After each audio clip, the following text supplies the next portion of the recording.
Halo, semangat malam. Ya, selamat malam. Iya, silakan buka kamera. Bisa ya pakai masker nggak apa-apa ya? Iya, nggak apa-apa.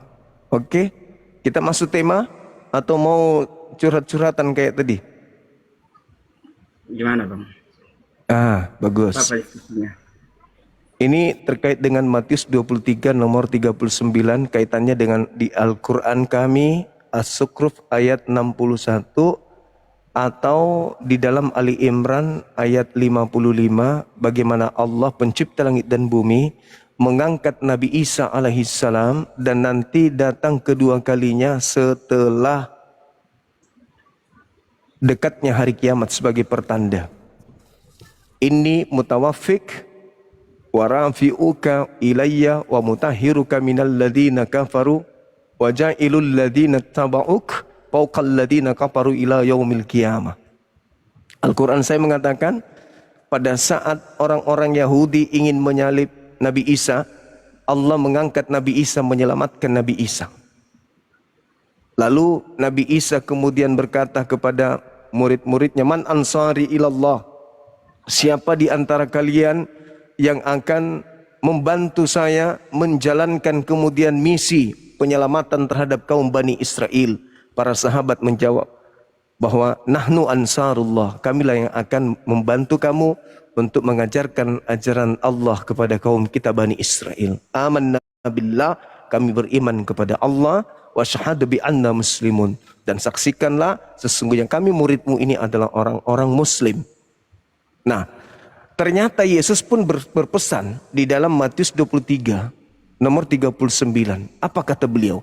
Kamu tidak akan melihat aku lagi hingga engkau berkata, diberkatilah dia yang datang dalam nama Tuhan. Saya ingin bertanya sembari Anda menjelaskan. Apa pertanyaan saya? Di antara semua rentetan-rentetan cerita yang ada di Bible, yang katanya konon bertemu Yesus, bertemu Yesus, bertemu Yesus, bertemu Yesus. Ada enggak di antara orang-orang yang bertemu Yesus itu berkata, diberkatilah dia yang datang dalam nama Tuhan? Silakan.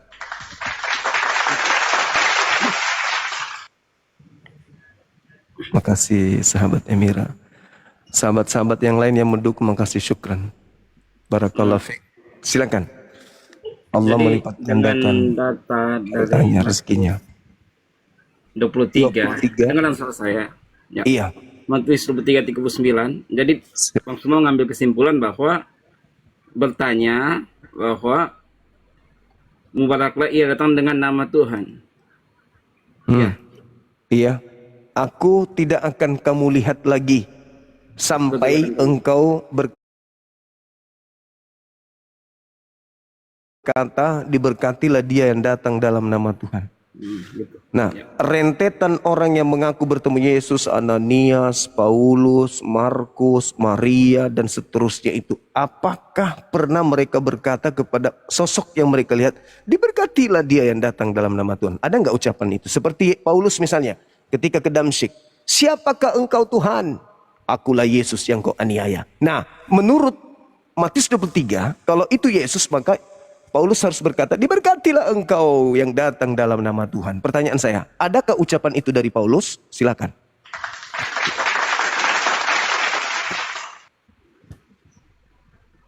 Ya, kalau di ayat 39 ini bang, di situ dikatakan karena aku berkata kepadamu bahwa daripada masa ini tiada lagi kamu melihat aku sehingga kamu berkata. Jadi bukan Yesus yang berkata tapi kamu. Iya. Artinya orang-orang pada waktu itu yang berkata, yes, termasuk Paulus. Diberkatilah ia yang datang dengan nama Tuhan. Iya. Jadi perkataan bukan dari Yesus kalau betul itu, tapi dari orang-orang yang lain. Betul sekali. Jadi artinya pada saat kita menjadi pengikut Yesus, maka kita menjadi orang yang membawa kabar baik itu. Iya. Nah sekarang ketika mereka mengaku bertemu Yesus di padang gurun misalnya, ada nggak mereka memberkati Yesus? Diberkatilah engkau yang datang dalam nama Tuhan. Ada nggak? Enggak. Berarti bukan Yesus yang datang. Artinya menurut Bang Suma, saat bertemu dengan Yesus harus ada perkataan ini. Di mana kamu tidak akan melihat aku lagi Hingga kamu berkata, diberkatilah dia yang datang dalam nama Tuhan. Nah, sekarang ketika Yesus mengatakan, kamu tidak akan melihat aku lagi. Sampai kapan? Ya. Kalau pernyataan ini dalam Matius tadi, Bang, pernyataan itu pernyataan bagaimana Yesus itu nasib Yerusalem dan Bait Allah. Sampai kapan orang-orang Farisi tidak bisa melihat Yesus lagi? Sampai kapan? Ya, pada saat Yesus berkata itu sampai pada penyalipan. Mereka tidak akan melihat karena mereka menolak Yesus. Kan itu Baca ayatnya. dalilnya. Baca dalilnya. Ayat Mulai, kan 39, mulai Matius sekarang 23. kamu tidak akan melihat aku lagi. Sampai kepada hingga engkau berkata. Pertanyaan saya ini sederhana nih. Sampai kapan orang-orang Farisi tidak melihat Yesus lagi? Sampai kapan? Sampai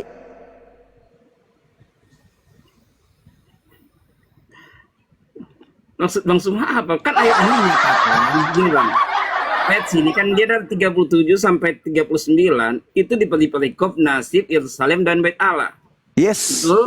Betul. Jadi keadaan pada waktu itu satu nubuatan bahwa Yerusalem bagaimana mereka membunuh nabi-nabi, merajam segala orang yang disuguhkan kepadanya mereka sehingga Mereka nggak lolos dari neraka. akan tertinggal sunyi senyap. Betul. Artinya bagaimana nubuatan Yesus Bait Allah akan dihancurkan. Itu kan tergenapkan pada masa Kaisar Titus, Jenderal Titus. Betul. Dan sesungguhnya rumahmu kelak tertinggal sunyi karena aku berkata kepadamu, Iya. coba Del. Aku berkata kepadamu, sehingga aku berkata kepadamu, tidak lagi engkau melihat aku, sehingga kamu berkata mengatakan ia datang. Itu bicara tentang kedatangan kedua kali. Nah, berarti orang Farisi tidak akan melihat Yesus kecuali nanti pada masa kedua kalinya dia datang. Betul? Ya, bisa jadi seperti itu. Terus yang datang kepada Paulus siapa? Ya, itu kan penglihatan, Bang. Penglihatan atau dikatakan itu bukan bicara tentang bagaimana Yesus datang seperti datang waktu dia lahir. Kenapa Kedatangan bisa Anda berbicara Paulus, begitu? Kamu tidak akan melihat aku lagi mulai sekarang. Iya. Lalu tapi kapan dalam kau bisa konteks- melihat aku? Dalam konteks ayat ini bicara tentang bagaimana kedatangan Tuhan secara fisik. Dia akan datang kedua kali turun. Itu bicara tentang kedatangan kedua kali. Kamu Tapi kalau tidak akan konteks melihat dia datang aku. kepada Rasul Paulus sendiri menyaksikan bahwa itu satu penglihatan. Jadi Iya. di dalam Berarti karena dia itu melihat. dikatakan cahaya, karena itu Berarti dia melihat. Berarti dia melihat.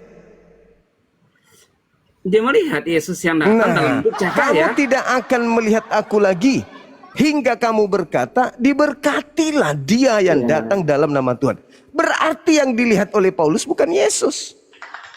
Ya, gini Bang. Dalam memahami kitab Kristen ada yang namanya konteks di dalam teks.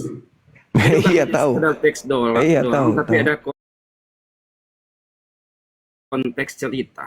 Iya, Jadi cerita yang konteks, dimaksud ya. ini tentang kedatangan kedua kali bukan Yes. menyatakan bahwa dia tidak akan kelihatan. Loh, Karena firman Tuhan loh, katakan loh, gini. loh, loh, loh. Gini, Yohanes Kenapa Anda saja, membantah Yohanes dalil? 14 katakan gini, aku akan datang kepadamu kelak, aku tidak akan membiarkan kamu piatu. Aku akan datang kepadamu kelak. Ya, terus? Iya. Jadi kedatangan Tuhan melalui rohnya itu atas nama Tuhan. Ya, Karena itu dia kelihatan kepada Rasul Paulus pun. itu dikatakan atas ajaran. nama Yesus. Itu ajaran. Nah, sekarang yang kita permasalahkan di sini datanya adalah ada Bang, kan otoritas data yang kalau kita diskusi pakai data. ya, sekarang Oh, coba datanya. Anda tunjukkan di mana Paulus mengatakan diberkatilah dia di dalam nama Tuhan. Coba. Ini itu penglihatan. Saya sudah jelaskan tadi itu suatu penglihatan bukan dalam konteks kedatangan Tuhan kedua kali. Nggak bisa, nggak bisa. Kamu tidak Nggak akan bisa, melihat kenapa? aku lagi. Yesus yang berkata, kamu Iya. tidak akan melihat aku lagi. Iya. Lalu Dalam yang dilihat konteks- Paulus itu siapa? Konteks melihat aku bicara tentang kedatangan Tuhan kedua kalinya. Kamu tidak akan melihat Bagaimana aku dia datang lagi. pada akhir zaman. Maksudnya kamu tidak akan melihat aku lagi kecuali nanti di akhir zaman. Itu maksudnya. Kalau Anda memaksakan dia datang kepada Paulus, mana ucapan Paulus mengatakan diberkatilah dia yang datang dalam nama Tuhan? Ada nggak? Ada nggak? Ada Karena nggak? itu saya terangkan tadi Bang. Di dalam Alkitab itu ada nama konteks. Di dalam Iya, konteks tidak perlu Matius 23 ayat 39, 37 sampai 39 itu bicara tentang bagaimana keadaan Yerusalem, nubuatan tentang Tuhan akan datang kedua kali Iya, juga, ya betul. Yerusalem secara keseluruhan tidak akan karena bisa melihat Yesus lagi. karena itu, Bang, Secara keseluruhan, termasuk Paulus, termasuk siapapun yang ada di dalamnya, sejak dia terangkat ke langit tidak akan melihat Yesus lagi hingga kedatangannya yang kedua. Berarti yang ditemui Paulus itu bukan Yesus. Yang datang di Pulau Patmos itu sudah pasti bukan Yesus, Gini, Bang. tetapi penyesat, makhluk asing yang datang mengatasnamakan Yesus untuk menyesatkan banyak orang. Itu real, itu fakta. ya. Nanti dan penjelasan di dalam Matius 23-39 itu tentang kedatangan Tuhan kedua kali. Tapi setelah Tuhan mati dan dia bangkit, maka pernyataan dia datang kedua kali dia sudah nyatakan di dalam Yohanes 14 ayat 19, aku akan pergi kepada Bapa, tapi aku tidak akan membiarkan engkau piatu. Itu dalam Yohanes 14 ayat yang ke-18. Tiadalah aku akan meninggalkan kamu piatu. Aku akan datang kepadamu kelak. Jadi dalam keberadaan datang itu bukan bicara tentang kedatangan kedua kali, tetapi bicara tentang karunia atau kuasa roh Tuhan yang datang. Itu karena datang atas nama Yesus. Karena itu yang dilihat oleh Paulus itu bicara tentang Yesus. Oke. Jadi yang dimaksud Yesus akan pergi dan datang kembali, maksudnya beliau datang kembali itu ajarannya. Bukan dirinya yang datang, tapi ajarannya yang dibawa oleh penghibur lain yang akan mengajarkan segala sesuatunya yang pernah Yesus ajarkan kepada kaumnya Bani Israel. Bukan Yesus yang datang. Kalau dia yang datang, ajarannya banyak yang bawa ajarannya datang, termasuk nabiku Nabi Muhammad. Nabiku Nabi Muhammad tidak membiarkan pengikut Nabi Isa alaihissalam yatim piatu. Pengikut Nabi Muhammad masih mengajarkan sampai hari ini bahwa mereka orang-orang benar adalah pengikut Nabi Isa alaihissalam. Kami menyertai mereka. Ajaran kami menyertai mereka. Bahwa mereka adalah orang-orang pilihan Nabi Isa alaihissalam. Hawariyun. Man ansari ilallah.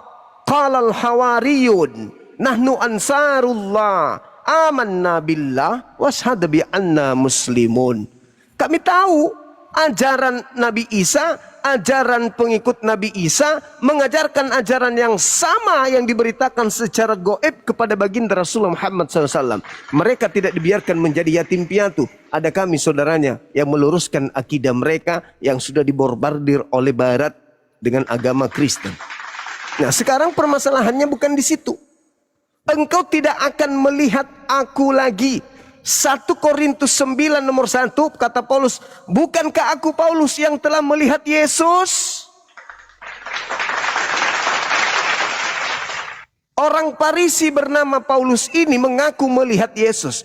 Sementara Yesus mengatakan, wahai orang-orang Farisi, wahai orang munafik, wahai keturunan ular beluda, kamu tidak akan melihat aku lagi hingga engkau berkata, diberkatilah aku. Diberkatilah aku yang datang dalam nama Tuhanku. Kalian menolak aku, oke. Aku rindu ingin menyatukan kemudian Yerusalem, Yerusalem. Seperti seorang induk ayam yang rindu mempersatukan anak-anaknya di dalam kepak sayapnya. Tapi kamu tidak mau. Lihatlah, kotamu ini akan ditinggal dan akan menjadi kota yang sunyi. Aku berkata kepadamu, engkau tidak akan melihat aku lagi hingga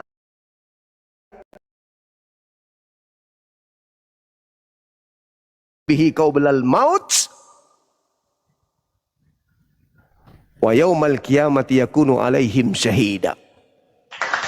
Ketika Nabi Isa alaihissalam itu datang, semua ahli kitab yang tadinya menolaknya, yang katakan celakal engkau, celakal engkau, celakal engkau, celakal engkau, semuanya akan beriman kepada Nabi Isa alaihissalam. Semuanya akan beriman kepada Yesus dan berkata, diberkatilah engkau yang datang dalam nama Tuhan. Itu baru yang asli yang datang.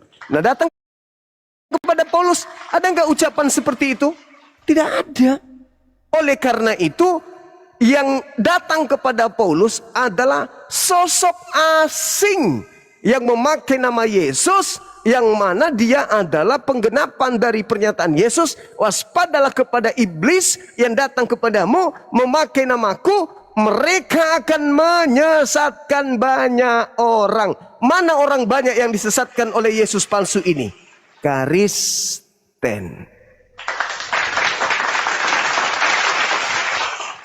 Karena tak ada pengakuan Paulus setelah dia mendengarkan pengakuan, akulah Yesus yang kau aniaya.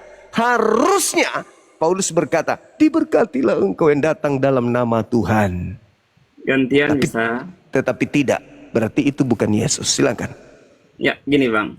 Kalau di dalam Yohanes pasal 23 ayat ke-37 sampai 39 itu menerangkan tentang Yesus. Dia menegurkan, pasal 23 itu teguran kepada ahli Taurat. Bagaimana keberadaan Taurat ditegur, dan keadaan bagaimana Yesus rindu menyelamatkan. Dia datang kepada kaumnya bangsa Israel, tapi mereka menolak dia. Sehingga ayat ini datang di dalam ayat yang ke-39. Dia akan datang kedua kali. Kemudian Bang Suma mengatakan bahwa siapa yang datang kepada Rasul Paulus kalau begitu? Sedangkan nanti Rasul Paulus datang dan dia akan berkata mubaraklah atau diberkatilah. Bang, tentang kedatangan itu kepada Rasul Paulus dikatakan jelas itu ada penglihatan atau bicara tentang spiritual. Karena sebelumnya Tuhan sudah berkata di dalam Yohanes 14 ayat 18, tiadalah aku akan meninggalkan kamu piatu, aku akan datang kepadamu kelak. Bahkan di dalam Matius 18 ayat 20, barang siapa yang berhimpun, 2-3 orang berhimpun dalam namaku, aku ada. Jadi pernyataan ada ini bicara tentang hal rohani, karena penyembahan kita ada penyembahan di dalam roh dan kebenaran. Karena itu pernyataan dia datang kepada Rasul Paulus itu pernyataan dalam hal spiritual. Karena itu dikatakan penglihatan. Sedangkan pernyataan dalam Matius 23 itu bukan bicara hal spiritual lagi, tapi bicara tentang hal bagaimana kedatangan Tuhan yang kedua kali secara nyata, sehingga akan dapat berkat orang-orang yang mengikut Tuhan. Akan berkata diberkati. Sabaslah. Gitu Bang. Jadi ada data-datanya kalau ngomong. Bukan hanya asumsi karena suatu hal yang kita merasa itu kita tidak suka sehingga kita berasumsi. Tapi datanya ada. Rasul Paulus katakan bahwa itu adalah penglihatan. Dan di dalam penglihatan seperti itu, hal spiritual seperti itu ada. Dan itu bukan hanya dialami oleh Rasul Paulus. Itu pun dialami oleh Rasul Yohanes. Itu pun dialami oleh sidang Jemaat Korintus, mengalami, Ibrani ada yang mengalami. Sekarang ada nggak di antara mereka yang berkata diberkatilah dia yang datang dalam nama Tuhan? Ada nggak? Kalau secara tertulis kan tidak dituliskan. Tidak dituliskan. Udah selesai. Sudah selesai. Kesimpulannya yang datang kepada mereka bukan Yesus. Titik. Kenapa Anda memaksakan?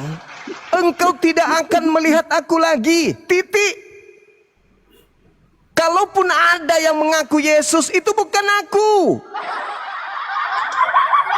Kan Yesus sudah berpesan, waspadalah kepada penyesat yang datang kepadamu, memakai namaku, berkata akulah Kristus, mereka akan menyesatkan banyak orang. Udah, aku datang nanti di akhir zaman. Dan ketika aku datang sama seperti Nabi Nuh datang pada kaumnya. Anda baca Matius 24 nomor 37. Itu jelas itu. Kedatangan Nabi Yesus sama seperti halnya pada zaman Nuh. Demikian pula halnya kelak pada kedatangan anak manusia. Nuh hanya menyelamatkan umatnya yang percaya kepadanya. Sedangkan Kristen ini bukan orang yang percaya kepada Yesus. Kristen adalah orang yang percaya kepada karya iblis yang menyalibkan Yesus bersama dengan gengnya. Jadi tidak mungkin Yesus datang menyelamatkan Kristen. Ketika Yesus datang, dia datang sama seperti pada saat bahtera Nuh. Nuh hanya menyelamatkan orang-orang yang percaya kepadanya. Sekarang penyalib Yesus itu orang-orang percaya enggak? Bukan orang percaya. Orang yang menerima penyaliban dari orang-orang yang tidak percaya itu adalah orang percaya enggak? Bukan orang percaya. Orang yang menerima hadiah dari orang-orang yang menyalib Yesus. Jadi Yesus datang kedua kalinya memang bukan untuk Anda, tapi untuk kaumnya yang percaya kepadanya, yang percaya bahwa Yesus tidak akan mati di salib. Oke saudara, jadi kalau Anda tidak menemukan pernyataan-pernyataan orang yang menulis Bible bahwa dia bertemu dengan Yesus dan berkata diberkatilah dia dalam nama Tuhan, yakin dan percaya. Lembutkan hatimu. Anda harus jujur mengakui bahwa yang datang kepada mereka itu bukan Yesus. Jangan ego. Silakan. Ya, ya. Yang datang kepada Yesus itu, Yesus datang kepada murid-muridnya itu terjadi beberapa kali sebelum dia terangkat ke surga. Itu bukan Yesus. Ya, itu menurut Bang Suma kan itu. Ya, itu menurut Yesus. Engkau Kalau tidak menurut akan Yesus, melihat aku lagi. Apa maksudnya itu? Ya. Apa Gini, maksudnya Bang, itu? gantiannya. Ya, sekarang Anda bicara jawab, tentang Yesus, apa maksud Yesus berkata, engkau tidak akan melihat aku lagi? Apakah maksudnya engkau akan melihat aku? ya, boleh. Oke. Silakan. Ya. Konteks tidak akan melihat aku, karena itu saya katakan bukan hanya bicara tentang teks tapi konteks dalam cerita Matius 39 itu bicara tentang bagaimana mereka tidak mau mendengar apa yang dijelaskan oleh Yesus, bangsa Israel tidak mau menerima dia, sehingga akan ada waktunya mereka tidak akan lagi melihat dia, sehingga mereka akan berkata diberkatilah ia dengan nama Tuhan, karena mereka tidak menerima dia awalnya. Tapi di dalam hal Yesus datang kepada murid-muridnya, itu banyak kali terjadi. Bahkan tentang kematian Yesus kan sudah katakan. Berapa kali dia katakan sebelum dia mati. Di Engkau dalam tidak ayat, akan melihat aku lagi itu maksudnya apa, Bang? Bang? Di dalam ayat Dijawab, pasal 16 kan Bang Suma katakan bukan Yesus, itu sama bantah. Ya, sekarang pertanyaan saya, maksud Yesus mengatakan engkau tidak akan melihat aku lagi, maksudnya apakah engkau akan melihat atau tidak akan melihat? Jadi maksud tidak akan melihat itu ada pernyataan untuk kedatangan dia kedua kali. Iya, sekarang maksudnya engkau tidak Kepada akan melihat siapa? aku. Maksudnya itu disampaikan. Bang. Engkau tidak akan melihat aku lagi. Maksudnya Gini ya. apakah itu berarti mereka akan melihat Yesus lagi? Gini datanya ini. Saya kasih datanya ya. Alamak. Ya, karena gini. Nggak usah, saya baca aja. Ini Yerusalem yang membunuh nabi-nabi dan yang merajam segala orang yang disuruhkan kepadamu dan seterusnya. Kemudian sesungguhnya rumahmu kelak. Jadi itu ada nubuatan kepada bangsa Yerusalem yang tidak mau mendengar Tuhan. Engkau tidak akan melihat aku lagi. Maksudnya Ya, apakah mereka masih setelah- akan melihat Yesus? Ya, di dalam ayat 39, karena aku berkata kepadamu ini siapa? Kepada Bani Israel, orang Farisi, ahli Taurat, mahkamah Ahli agama, Taurat dan imam orang kepala, Yerusalem. murid-muridnya. Bukan kepada yang Coba menolak Anda dia. baca nomor 1, coba. Anda baca nomor 1. Matius Kepada yang 23. menolak dia. Coba Anda baca nomor 1 dulu. Setelah itu berkata Yesus kepada orang banyak dan murid-muridnya. Katanya, Orang bahwa banyak ahli dan Taurat- murid-muridnya. Ya, Hah. katanya bahwa ahli Taurat dan orang Farisi duduk di atas kursi Musa. Gitu? So, Terus? itu hendaklah kamu membuat dan menurut segala sesuatu yang dipesankannya kepadamu. Tetapi perbuatlah jangan kamu lakukan, karena mereka itu berkata-kata saja tapi tidak mau mengamalkan. Nah, itulah Betul Kristen. Iya, Jadi betul. itu kepada ahli Taurat itu, Bang. Maka itu ditunjukkan, dia katakan kepada murid-muridnya, lihat, jangan ikuti cara mereka dengan apa yang mereka ajarkan. Nah, Kristen kira-kira sama nggak dengan orang ahli Taurat? Kristen artinya Kristen apa, Bang Suma? Mereka mengajarkan Taurat, tapi mereka tidak mempraktikkan. Sama nggak kalian dengan Yahudi ahli Taurat? Sama atau tidak? Kan Sama jelas, nggak? Bang. Langsung aja jelas. Sama Yohanes nggak? pasal 1 itu sangat jelas dikatakan ayat 17. Taurat sudah diberi oleh Musa, tetapi hukum anugerah dan kebenaran didatangkan oleh Yesus Kristus. Nah, sekarang sama Jadi nggak ada hukum orang Taurat. Farisi ahli kitab dengan orang Kristen hari ini? Sama-sama bercerita Taurat, tapi mereka tidak mempraktikkan. Sama nggak? Jadi gini, Bang, Yohanes 1 ayat 17 katakan, karena Taurat sudah diberi oleh Musa, tapi anugerah dan kebenaran didatangkan oleh Yesus Kristus. Jadi Yesus bukan lagi membawa hukum Taurat, tapi dia membawa hukum anugerah dan kebenaran. Nah, itu Jadi mulai jalan ngaco kan. Yesus Kristus ada jalan Yesus tentang anugerah dan kebenaran. Mulai anugerah itu yang mana? Anugerah itu yang mana? Yang Itu mati yang terkutuk gitu. diajarkan. Itu maksudnya. Gimana? Mati terkutuk menghapus semua perintah-perintah Di mana Tuhan mati itu yang terkutuknya, Bang? Di mana mati terkutuknya? Yesus Yohanes 3 terkutuk. nomor 13 itu apa? Yohanes 3, Sorry, Galatia 3 nomor 13. Galatia 3 ayat 13. Ya.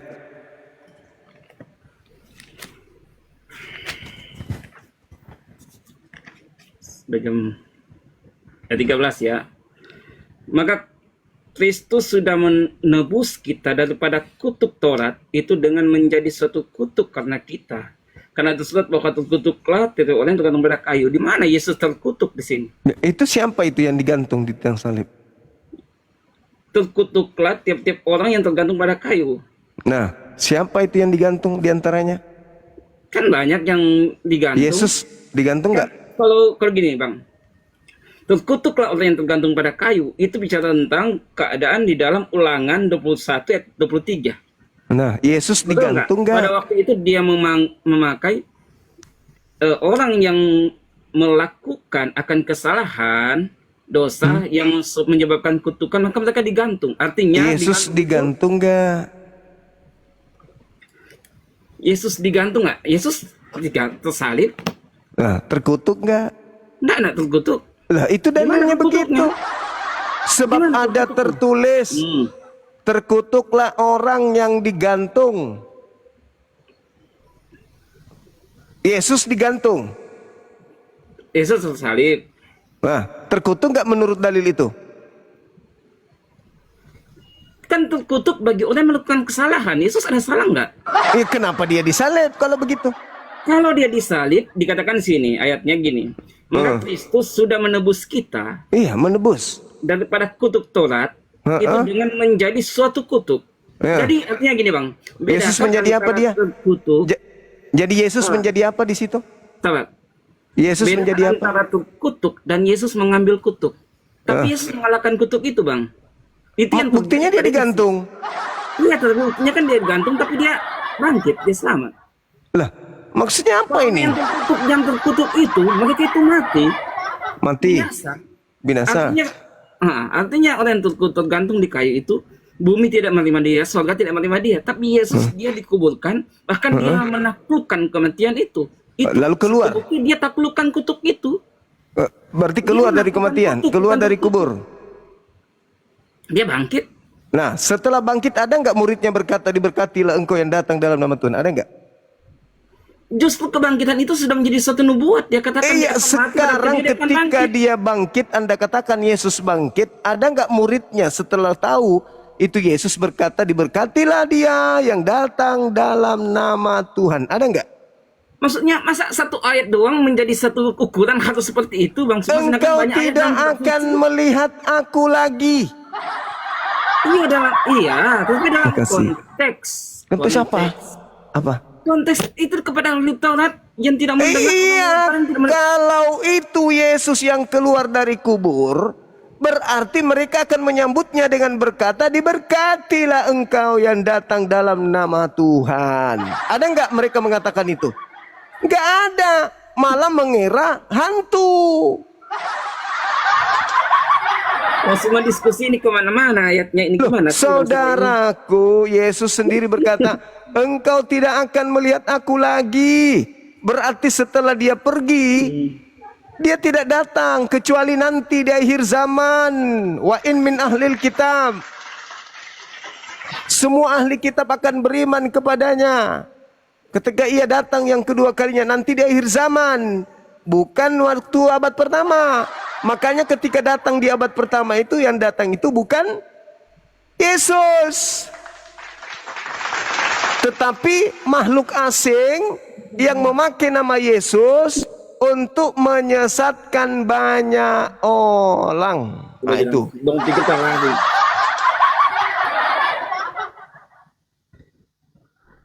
Begitu saudaraku. Memang berat.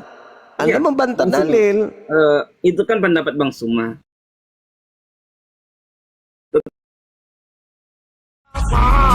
وسلم دائما